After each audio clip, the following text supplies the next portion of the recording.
नमस्कार, मैं GRB sir from resonance. आज आपके सामने लाया हूँ शिफ्ट टू 1 फरवरी शिफ्ट टू जेईई मेन का मेमोरी बेस एग्ज़ाम। असली पेपर अभी बाहर नहीं आया है, तो आपके पास जो पेपर है वो मेमोरी बेस है। हमने कई सारे क्वेश्चन हमारे स्टूडेंट से पूछे हैं और उसके बाद हमने एक पेपर बनाया है जो वाकई में ऐसा ही पेपर जेईई मेन के एग्ज़ाम में आया था, क्योंकि बच्चों से ही पूछ के हमने ये सारे क्वेश्चंस लिखे। आइए पहला क्वेश्चन हम देखें किस टाइप का क्वेश्चन है। पहला क्वेश्चन थर्मोडायनेमिक्स में से और बहुत ही आसान सवाल है। सवाल बताइए क्या कह रहा है। सवाल ये कह रहा है कि आपके पास एक आइसोबारिक प्रोसेस है और आइसोबारिक प्रोसेस में एग्जामिनर आपसे पूछ रहा है कि गैस के द्वारा वर्क डन कितना हुआ है। वर्क डन भी आपको दे रखा है 200 जूल। तो आपसे पूछ क्या रहा है, वो आपसे पूछ रहा है कि heat supply to the gas during the process कितना हुआ होगा। देखिए, अगर आपको हीट सप्लाई निकालना है तो हीट सप्लाई का एक बेसिक फॉर्मूला होता है और हीट सप्लाई का जो फॉर्मूला होता है वो होता है Q is two n C p delta T. अब प्रॉब्लम यह है कि जब आप इस फॉर्मूले को लगाते हो तो आपको पता होना चाहिए नंबर ऑफ मोल्स, जो इस क्वेश्चन में आपको नहीं दे रखा। आपको पता होना चाहिए Cp, आप कह सकते हो Cp भी इस क्वेश्चन में क्या दे रखा है। पर ध्यान से देखिए, आपको adiabatic expansion coefficient of the gas given है। अगर आपको गामा दे रखा है तो gamma is equal to 1 + 2/f से आप f निकाल सकते हो। अगर आप f निकाल सकते हो तो आप Cp भी निकाल सकते हो। तो इसका मतलब ये हुआ कि Cp तो हमको इनडायरेक्टली दे रखा है, पर हमारे पास नंबर ऑफ मोल्स नहीं है। अगर आप सवाल में देखेंगे तो हमें work done by the gas भी गिवन है और वह है 200 जूल। अगर हमें work done by the gas दे रखा है तो उसका भी फॉर्मूला हमको पता होना चाहिए। उसका फॉर्मूला होता है NR डेल्टा T। अगर आप इन दोनों इक्वेशन को डिवाइड कर दो तो आप कह सकते हो कि आपका जो n है वो कट जाएगा। तो Q/W आप कर सकते हो और जब डिवाइड करोगे तो यहाँ पे Cp आएगा, डेल्टा टी कट जाएगा, डेल्टा टी भी आपको नहीं दे रखा था, और यहाँ पे R आएगा। अब आप जब Cp/R लिखेंगे ना, Cp आपके पास है, अपॉन R लिखेंगे तो ये आ जाएगा F/2 + 1। अब आप बोलोगे सर F/2 + 1 कहाँ से लाएंगे, आपको गामा गिवन है। अगर आप गामा 1.4 दे रखा है उसको लिखते हैं 1 + 2/f लिखते हैं।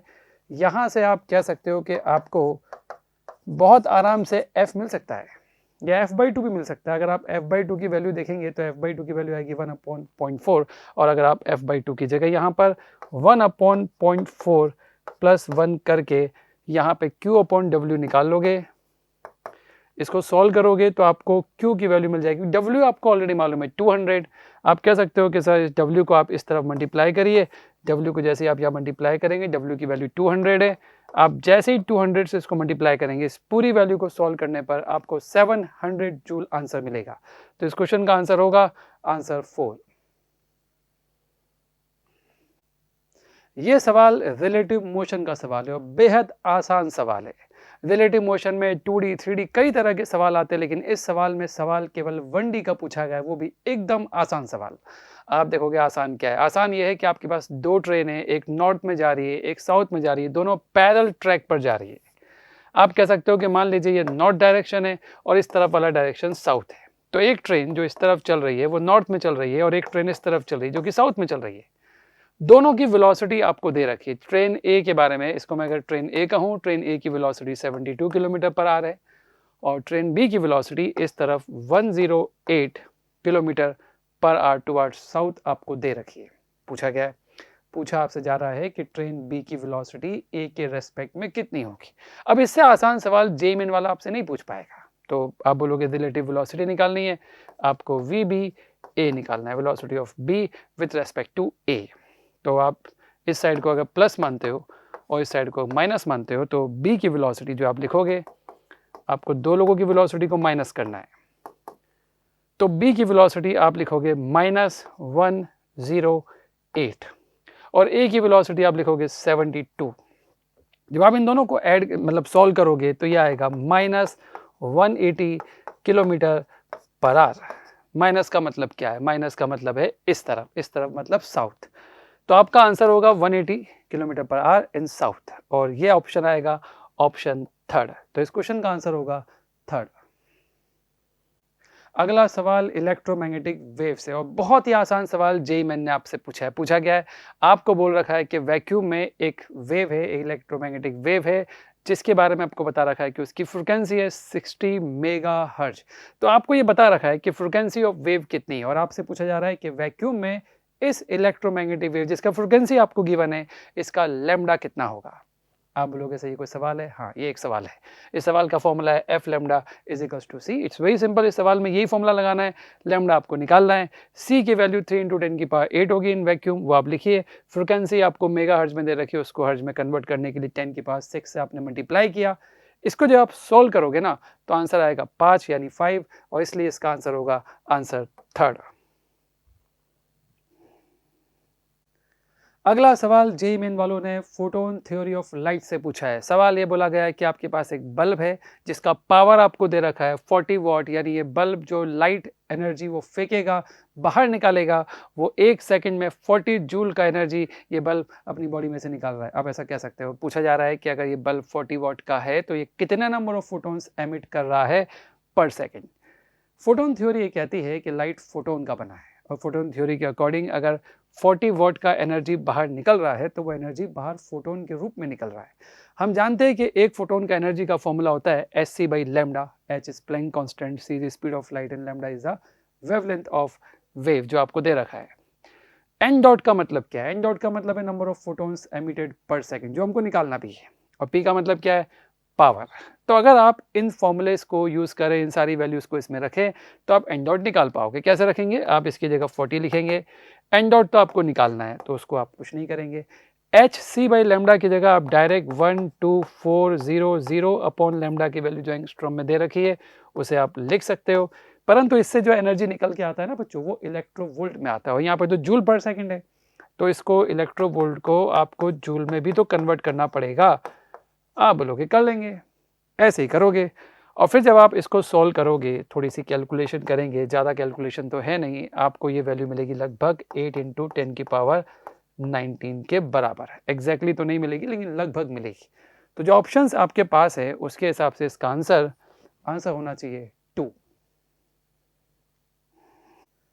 अगला सवाल जो आप देख रहे हैं, इलेक्ट्रिक करंट और कैपेसिटर को इन्वॉल्व करके किस तरह का सवाल बनता है, वो सवाल आपके सामने है। सवाल में 2 कैपेसिटर है, 2 रेजिस्टेंस है, गैलोमीटर को भी रेजिस्टेंस माने तो 3 रेजिस्टेंस है और एक बैटरी है। और सवाल ये पूछा जा रहा है कि अगर स्टेडी स्टेट कंडीशन हो, सैचुरेशन कंडीशन हो, ऐसी कंडीशन में इन 2 कैपेसिटर पर जो चार्जेस होगा उसका रेशियो आपसे पूछा है। यानी एग्जामिनर चाहता है कि थोड़ी मेहनत करो आप, वो चाहता है कि आप इन दोनों कैपेसिटर पर चार्जेस निकालो और उन चार्जेस का रेशियो भी निकालो।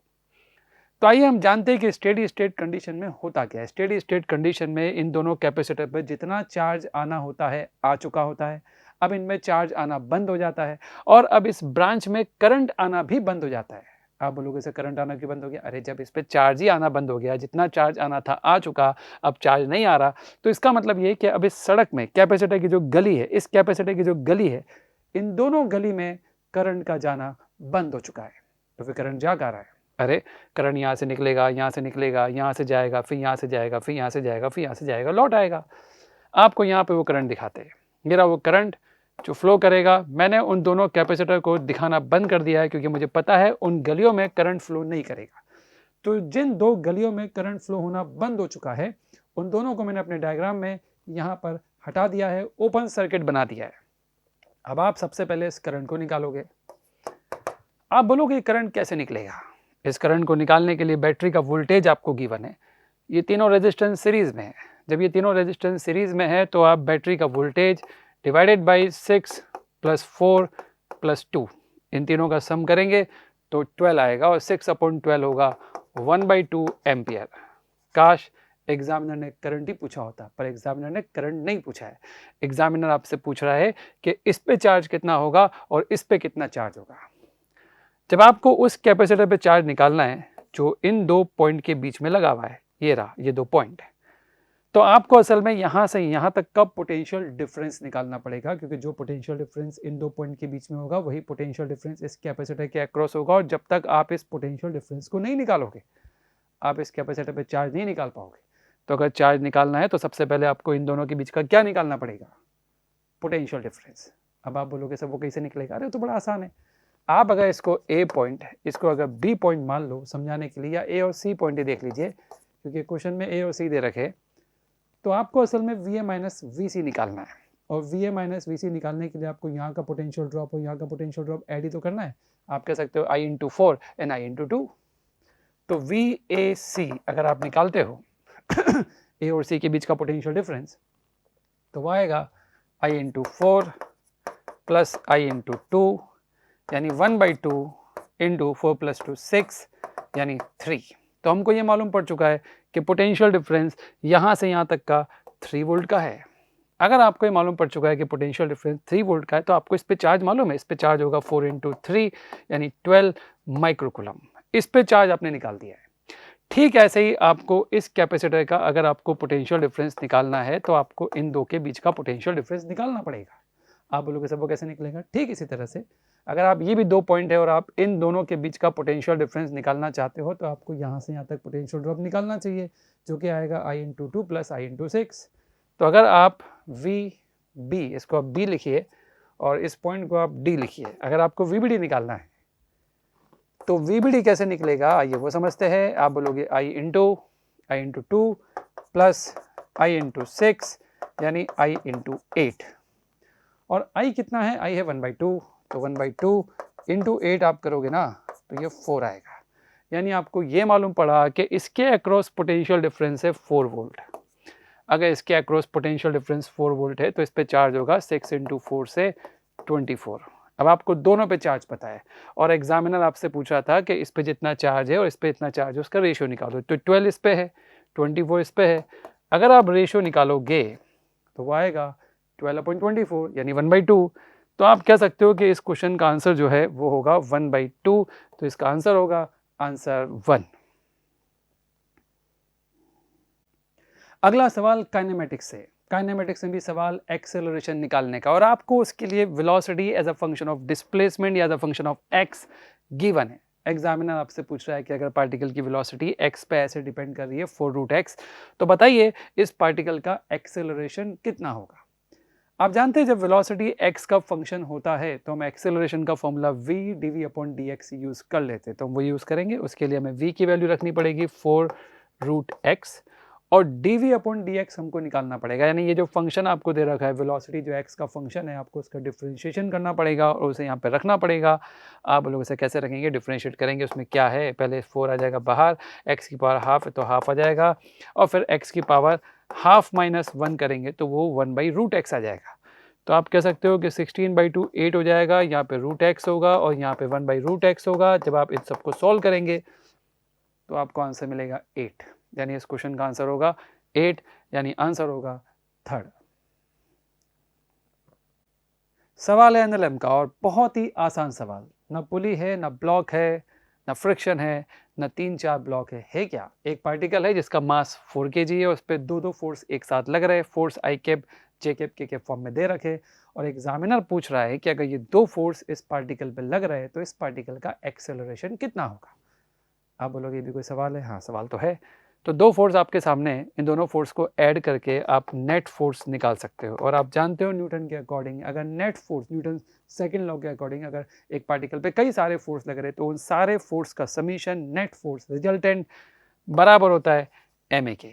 तो नेट फोर्स जब आप इन दोनों को ऐड करोगे तो आएगा 8I कैप, इन दोनों को ऐड करोगे तो आएगा 4J कैप, और इधर K कैप वाले भी ऐड करेंगे तो 4K कैप आएगा। और मास की जगह आप 4 लिखोगे क्योंकि मास 4 kg दे रखा है। यहाँ से अगर आप ए वेक्टर की वैल्यू निकालते हो ना तो वो निकल के आएगा 2I cap plus J cap plus K cap. Examiner आपसे ए का वैल्यू पूछ रहा है, मैग्नीट्यूड पूछ रहा है, तो वो तो आप निकाल ले सकते हो 2 का स्क्वायर प्लस 1 प्लस 1, आंसर आएगा √6। तो √6 इसका आंसर होगा, इसका आंसर होगा आंसर 2। अगला सवाल है आरबीडी से, रिजिड बॉडी मोशन, या आप कह सकते हो रोटेशनल मोशन, और स्पेसिफिक बोले तो रोलिंग मोशन। ये सवाल है रोलिंग मोशन का। सवाल है कि इंक्लाइन प्लेन पर एक डिस्क रोलिंग मोशन करते हुए ऊपर जा रही है, और आपसे पूछा है कि अगर रोलिंग मोशन करते हुए एक फिक्स इंक्लाइन सरफेस पर एक डिस्क रोल करते हुए ऊपर जा रही है तो मैक्सिमम कितनी हाइट पर जा पाएगी बिफोर कमिंग टू रेस्ट। तो वो आपसे हाइट पूछ रहा है कि किस हाइट पे जा पाएगी। देखिए जैसे जैसे आपका ये डिस्क ऊपर जाएगा रोलिंग मोशन करते हुए, वैसे वैसे इस पर कई तरह के फोर्स लगेंगे। इंक्लाइन प्लेन पर अगर रोलिंग हो रहा है तो फ्रिक्शन तो लगेगा, और वो भी स्टैटिक फ्रिक्शन होगा। ये जो स्टैटिक फ्रिक्शन नीचे या ऊपर जहाँ भी लग रहा होगा, ऊपर या नीचे कहीं पे भी, ये स्टैटिक फ्रिक्शन इस डिस्क पर कोई वर्कडन नहीं करेगा। आप लोग क्यों नहीं करेगा? हम सब जानते हैं स्टैटिक फ्रिक्शन इस केस में, अब अगर आप देखेंगे सरफेस अगर फिक्स्ड हो, रोलिंग मोशन हो रहा हो, तो स्टैटिक फ्रिक्शन उस डिस्क पर कोई वर्क डन नहीं करता। नॉर्मल फोर्स भी लग रहा होगा, नॉर्मल फोर्स भी इस डिस्क पर कोई वर्क डन नहीं करेगा। तो वर्क डन करेगा कौन? वर्क डन करेगा ग्रेविटी। जी हाँ, आप ग्रेविटी के अंदर हो, आप ऊपर जा रहे हो, तो ग्रेविटी आप पे नेगेटिव वर्क डन करेगा ही करेगा। तो जैसे जैसे आप ऊपर जाओगे, h हाइट तक जाने तक आप पे जो वर्क डन होगा वो होगा mgh माइनस mgh, और इस वर्क डन से आप लिखोगे चेंज इन काइनेटिक एनर्जी। आप वर्क एनर्जी थ्योरम लगा रहे हो। आप बोलोगे सर वर्क एनर्जी थ्योरम ही क्यों लगा रहे हो, आप काइनेमेटिक्स क्यों नहीं लगा रहे? आप काइनेमेटिक्स भी लगा सकते थे, लेकिन जब क्वेश्चन टाइम का नहीं होता, पोजीशन बेस होता है, तो हम काइनेमेटिक्स की जगह वर्क एनर्जी थ्योरम लगाना पसंद करते हो। इस सवाल में हमसे ये नहीं पूछा कि कितनी देर बाद ये रुक जाएगा। अगर ये पूछा होता ना कितनी देर बाद ये रुक जाएगा, तो मैं पहले इसका एक्सेलरेशन निकालता, लेकिन ये तो पूछा नहीं है। और जब ये नहीं पूछा है तो ऑब्वियस सी बात है, मुझे इस क्वेश्चन को बिना काइनेमेटिक्स के सीधे वर्क एनर्जी थ्योरम से ही करना चाहिए, क्योंकि टाइम बेस्ड सवाल है नहीं। अब मुझे काइनेटिक एनर्जी में चेंज लिखना है, तो फाइनल काइनेटिक एनर्जी मुझे पता है 0 है, क्योंकि सब कुछ चुपचाप हो चुका है। क्या शुरू में कोई काइनेटिक एनर्जी है? बिल्कुल है। काइनेटिक एनर्जी का फॉर्मूला होता है half ICM omega square, half ICM। ICM का मतलब होता है moment of inertia about the centre of mass, axis. ये रही वो एक्सेस जिसके अबाउट आपको एग्जामिनर पूछ रहा है कि मोमेंट ऑफ इनर्शिया क्या होगा। अगर काइनेटिक एनर्जी लिखनी है तो मोमेंट ऑफ इनर्शिया होगा mr²/2। तो आपने मोमेंट ऑफ इनर्शिया तो लिख दिया हाफ mr²/2 ओमेगा स्क्वायर, और ओमेगा होगा v/r, तो आप v/r का होल स्क्वायर भी लिख सकते हो, प्लस हाफ mv²। देखिए यही फॉर्मूला होता है, एक डिस्क जब गोल गोल घूम रही है, रोटेशनल मोशन में, रोलिंग मोशन हो रहा है, तो ओमेगा v/r के बराबर होता है। इस तरह से आपने काइनेटिक एनर्जी लिख दी। यहाँ आपने माइनस mgh अभी तक लिखा हुआ है, तो यहाँ पे आपके पास gh बचेगा, माइनस माइनस कैंसिल हो जाएगा, m भी कैंसिल हो गया है। यहाँ पर जब आप इसको सॉल्व करोगे तो r भी खत्म हो जाएगा, और ये आ जाएगा 3v²/4। अब आप यहाँ से जब h निकालोगे ना, तो यहाँ से जो h आएगा वो आएगा 3v²/4g। तो आप कह सकते हो कि इसका आंसर होगा आंसर 1। तो बहुत ही सिंपल सवाल था ये। इस सवाल में जो अगला सवाल आप देख रहे हो, ये है स्ट्रेन, इलास्टिसिटी, स्ट्रेस, स्ट्रेन के रिलेशनशिप का सवाल। और सवाल क्या पूछा जा रहा है? सवाल ये पूछा जा रहा है कि दो ब्लॉक टांग रखे हैं आपने। ये सवाल कुछ इस तरह से कि एक तार है और एक और तार है, ये रहा एक तार, ये रहा एक तार, और दो ब्लॉक आपको दे रखे अलग अलग मास के। और इन दोनों वायरों की कुछ खास बात है। क्वेश्चन के मुताबिक दोनों का यंग मॉडुलस सेम है, दोनों की लेंथ सेम है, दोनों का क्रॉस सेक्शनल एरिया भी सेम है। तो दोनों का अलग क्या है भाई? कम से कम लेंथ, एरिया और क्रॉस सेक्शन जो आप देख रहे हैं यंग मॉडुलस, वो तो सेम है। अगर कुछ अलग होगा तो वो आप खुद ही देखेंगे। क्वेश्चन में आपसे पूछा जा रहा है कि ये बताइए कि जो स्ट्रेन इसमें आएगा और जो स्ट्रेन इसमें आएगा, उस स्ट्रेन का रेशियो क्या होगा। देखिए स्ट्रेस स्ट्रेन के कंसेप्ट होते हैं। अगर आपको स्ट्रेन निकालना है तो स्ट्रेन निकालने के लिए आपको stress divided by young modulus करना चाहिए। जब आपको दोनों का ही यंग मॉडुलस सेम दे रखा है, तो स्ट्रेन का रेशियो निकालने के लिए आपको सिर्फ स्ट्रेस का रेशियो निकालना है। और स्ट्रेस होता है टेंशन जो इस वायर में आएगा और जो टेंशन इसमें आएगा अपॉन क्रॉस सेक्शनल एरिया। अब एरिया भी सेम है, इसका मतलब स्ट्रेस का रेशियो सिर्फ टेंशन से आ जाएगा। तो असल में स्ट्रेन का रेशियो अगर आपको निकालना है, स्ट्रेन 1 और दूसरा वायर 2 है, तो आपको सिर्फ टेंशन का रेशियो निकालना है। तो एक टेंशन आपको इसमें निकालना है और एक टेंशन आपको इसमें निकालना है। अब इसका टेंशन तो आपको दिख रहा है 10 आ जाएगा, और अगर आप T1 निकालोगे तो इस पूरे सिस्टम पे इक्वेशन लगाओ। जब आप इस पूरे सिस्टम पे इक्वेशन लगाओगे तो T1 आएगा 2 + 1 30, और जब आप ऐसा करोगे तो आंसर आएगा 3:1। तो इसका आंसर होगा आंसर 2। सिंपल सा क्वेश्चन था, इसको समझने की कोशिश करिए। इसका आंसर होगा 3:1। अगला सवाल है फ्लक्स का। अगला सवाल है गॉस लॉ का। Simple Gauss law. Gauss law जो होता है, net flux through any close surface is equal to charge enclose divided by epsilon naught. उसी का सवाल आपके सामने है। अब इससे आसान सवाल तो कोई आपसे क्या पूछेगा। दो क्यूब आपको दे रखे हैं, पहला क्यूब और दूसरा क्यूब।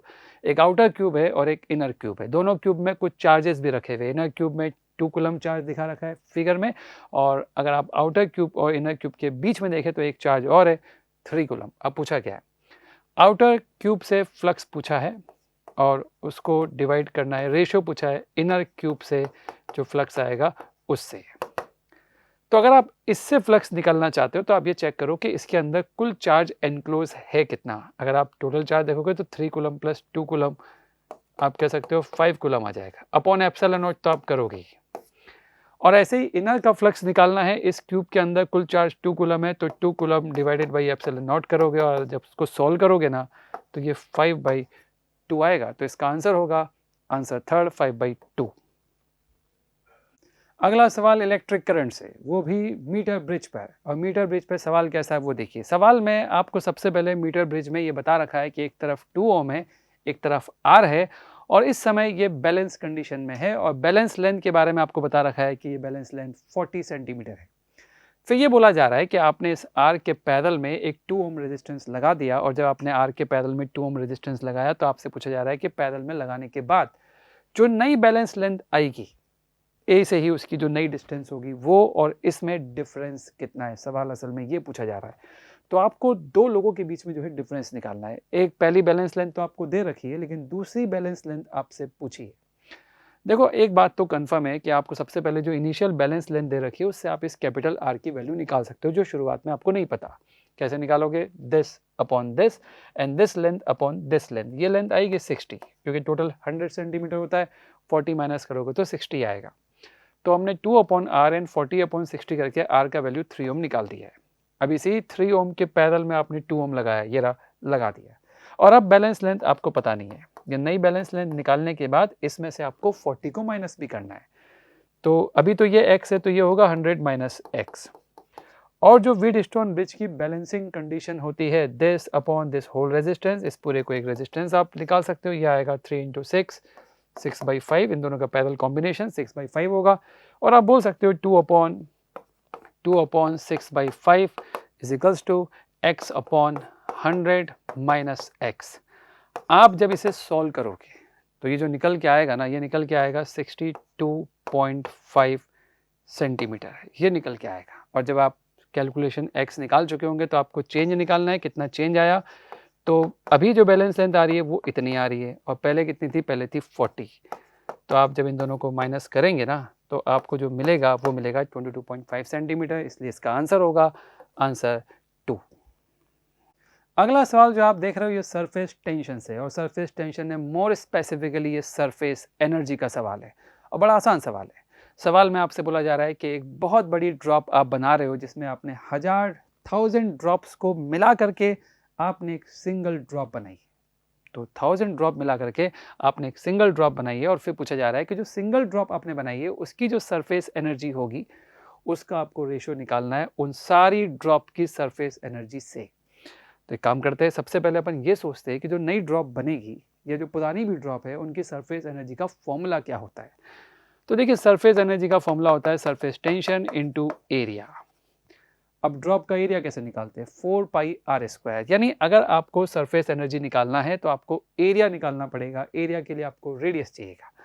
अगर मैं आपसे कहूँ कि 1000 ड्रॉप्स की जो इनिशियल एनर्जी रही होगी 1000 ड्रॉप्स की, वो कितनी रही होगी? तो आप बोलोगे सबसे पहले तो 1000 ड्रॉप्स थी इनटू सरफेस टेंशन और एक ड्रॉप का एरिया होगा 4π, जो भी उसका रेडियस होगा इतना। अब जब मैं आपसे पूछूं कि यार जब इन सबको मिला करके एक नई ड्रॉप बनाएंगे, उस नई ड्रॉप का रेडियस कैसे निकालेंगे? By volume conservation.